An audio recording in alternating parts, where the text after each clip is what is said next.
Hello everybody, welcome to jurist desk India. ಇವತ್ತು ನಾವು ಇನ್ನೊಂದು ಕೇಸ್ ಲಾ ಜೊತೆ ಬಂದಿದ್ದೀವಿ. That is Shah Bano Begum versus union of India. So ಎಲ್ಲರೂ ಈ ಕೇಸ್ ಬಗ್ಗೆ ಕೇಳಿರ್ತೀರಾ. This is one of the landmark judgments of supreme court of India.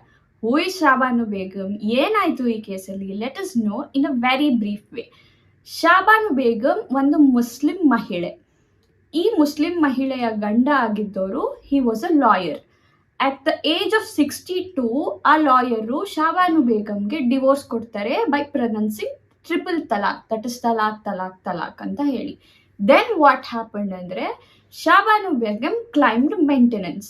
But according to Muslim personal law, maintenance until iddat period ತನಕ ಅಷ್ಟೇ ಕೊಡಬೇಕು. That is iddat period means 3 to 4 months after the divorce. But she filed a petition in Supreme Court of India under section 125 of CRPC, that is maintenance. ಇವಾಗ personal ಲಾಗೆ ಮತ್ತು secular ಲಾಗೆ there is a conflict. ಇವಾಗ Muslim ವುಮೆನ್ಗೆ maintenance ಕೊಡಬೇಕಾ ಬೇಡವಾ? Does they come under like equal before all the other women, like Hindu women, Muslim women, Christian women? ಇವಾಗ ಯಾಕೆ ಮುಸ್ಲಿಂ ವುಮೆನ್ಗೆ ಮಾತ್ರ ಇದ್ದದ್ ಪೀರಿಯಡಿಗೆ ಅಷ್ಟೇ maintenance? How can they live ಇವಾಗ ಆಫ್ಟರ್ ಡಿವೋರ್ಸ್ ಅಂತ ಕ್ವೆಶ್ಚನ್ ಬಂದಾಗ this is what happen.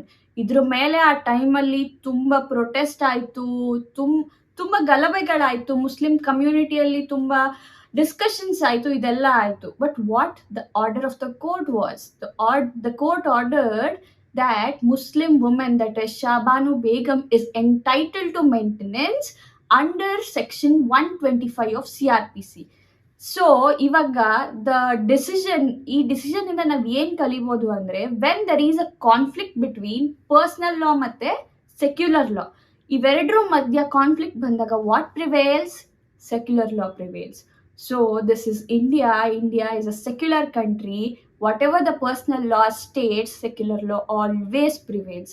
So thank you for hearing us. For any queries, reach out to us at juristdeskindia@gmail.com. Thank you.